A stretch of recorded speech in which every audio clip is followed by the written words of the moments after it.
bersama Ibu dan Jun. duduk sini Jun. Kali ini kita mau bahas apa ya Jun? Nggak tahu. Ada ide nggak? Nggak tahu. Sudah nggak ada ide guys. Jadi ada beberapa pertanyaan yang masuk ke Bunda. Tanya, Bun, Juna pernah nggak sih meluncurkan aksi gerakan tutup? Meluncur.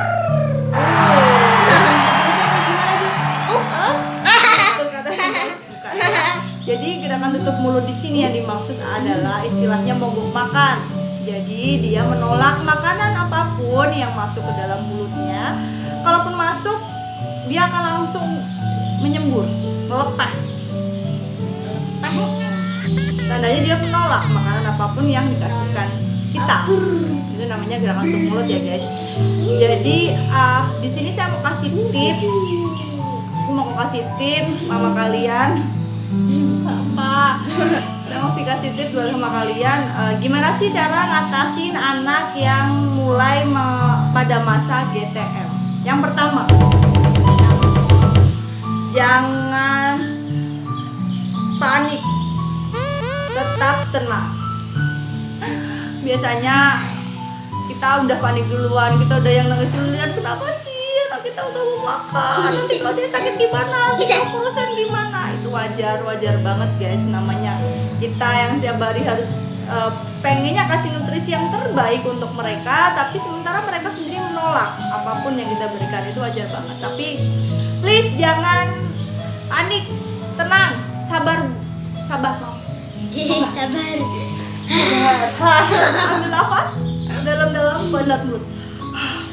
Saya pasti bisa. Jangan mau kalah sama anak kecil ini. Aja. Yang kedua, jangan memaksa anak. Jadi beberapa kali anak kalau sudah mulai mau makan, tutup mulut rapat-rapat, kita nggak usah maksa anak sendok tutup masukin makan nggak. Itu justru akan menimbulkan trauma. Dan sebenarnya trauma ini yang nanti akan lebih sulit untuk diobatin. Karena sudah malas lihat, sendok aja udah nggak mau nih, nanti aku mau dipaksa makan. Jadi please jangan memaksa anak kalau memang dia lagi mengalami masa GTM. Yang kedua, apa yang harus kita lakuin? Mulai atur jadwal makan yang oke buat anak. Jadi misalkan kita udah milih kayaknya buat makannya Juna ini di jam 7, jam 12 siang dan jam 7 malam. Oke. Nggak masalah memberikan makanan tambahan cemilan atau apapun yang memang anak suka, tapi kita juga harus perhatikan jamnya. Misalkan di jam 9 pagi setelah makan pagi, kemudian jam 3 sore sebelum dia makan malam. Wow, gitu. Yang ketiga, pilih variasi makanan yang beragam untuk anak. Kadang beberapa anak ngelihat nasi aja udah nggak mau gitu ya, terus kita sedih, aduh nanti dia dapat makanan karbohidratnya dari mana. Mungkin sebenarnya bukan dia menolak guys, tapi dia itu cuma butuh variasi makanan yang menarik buat dia. Misalkan nih kita bentuk yang unik-unik, nasinya kita gulung di telur lah, jadi kita umpetin itu nasinya. Bisa aja nasinya kita ganti ke makanan sumber karbohidrat yang lain. Selain itu kita juga harus tetap memperhatikan anak tetap harus mendapatkan vitamin, protein, dan mineral yang lain selain dari karbohidrat itu sendiri. Kenapa Jun? Mau. Selanjutnya kita juga yang keempat, kita harus mengganti suasana makan untuk anak.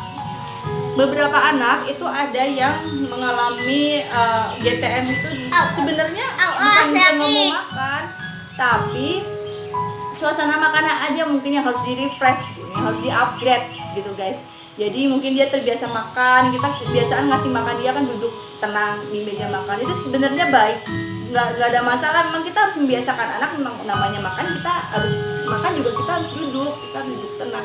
Cuma mungkin suasananya aja yang harus diganti. Misal kursi makannya dia kita bawa ke depan rumah, teras rumah sambil lihat pemandangan, lihat halaman, lihat bunga, lihat motor lewat, mobil lewat gitu. Itu juga bisa buat bikin dia jadi nggak bosan lagi, dia bisa menikmati makanannya. Dan yang harus diperhatikan juga pilih makanan yang dalam porsi kecil. Jadi jangan langsung menyajikan makanan yang wah gitu kayak kita orang dewasa makan harus banyak gitu, nggak usah. Untuk anak kecil tuh belum perlu seperti itu. Yang penting dalam penyajian porsi makan kecil itu untuk sumber vitamin, karbohidrat, gizinya sudah terpenuhi di situ. Jadi kita nggak usah worry, kita nggak usah berpikiran harus makan yang banyak biar gendut. Enggak lah, kita nggak harus seperti itu, karena anak sehat itu bukan selalu dilihat dari perkembangan dari bentuknya aja, dia besar badannya aja, tapi kita harus memperhatikan anak itu tumbuh dan berkembang, gitu ya. Selanjutnya, apa yang kita lakukan untuk mengatasi anak GTM yang lain? Tips selanjutnya adalah batasi pemberian susu. Jadi beberapa anak yang mengalami GTM itu justru di usia-usia yang memang konsumsi susunya lagi banyak-banyaknya nih. Begitu.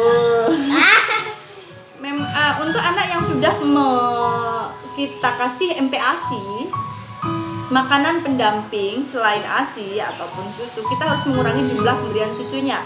Terutama untuk pemberian susunya juga harus di luar jam dia harus makan, karena susu itu manis dan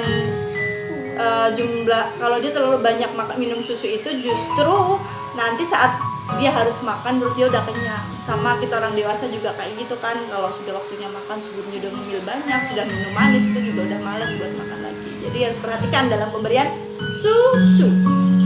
Dan selanjutnya, kalau memang anak sudah GTM, please mom, please guys, please bun, please ibu-ibu semuanya dan teman-teman yang ada di sana, hindari kita nyapa terus akhirnya udah deh ke junk food aja, sudah deh pakai makanan yang instan aja. Kenapa nggak boleh sih sebenarnya? Karena sebenarnya junk food dan makanan instan itu, beberapa anak sih kalau yang udah GTM kasih itu mau makan aja, dia ngemil oke-oke aja, tapi sebenarnya karena kandungannya junk food itu banyak kandungan penyedapnya, banyak zat-zat yang memang rasanya tuh bikin enak gitu loh untuk anak makan, dan dikhawatirkan kalau dia sudah terbiasa dengan makan makanan yang cepat saji, yang instan seperti itu, justru saat kita harus menyiapkan makanan yang oke, yang bergizi dengan sayur buah lengkap dengan berbagai macam vitamin yang memang dibutuhkan, dia akhirnya milih, dia nggak mau, dia lebih enak makanan yang sebelumnya dia sukai ya, junk food itu gitu ya guys. Jadi memang jadi bunda tuh ribet, tapi kita harus pintar-pintar, jangan mau kalah sama anak, kita harus lebih pintar. Sebelumnya kita juga udah pernah jadi anak-anak. Gitu dulu tips dari Ibun dan Juna. Semoga bermanfaat. Jangan pernah menyerah, jangan pernah panik untuk mengatasi anak-anak yang mulai meluncurkan gerakan tutup mulut. Jangan lupa subscribe, like, dan komen. Terima kasih yang sudah nonton video kami, mudah-mudahan bermanfaat. Terima kasih yang sudah subscribe, mudah-mudahan selalu diberikan kesehatan, kebahagiaan dunia dan akhirat.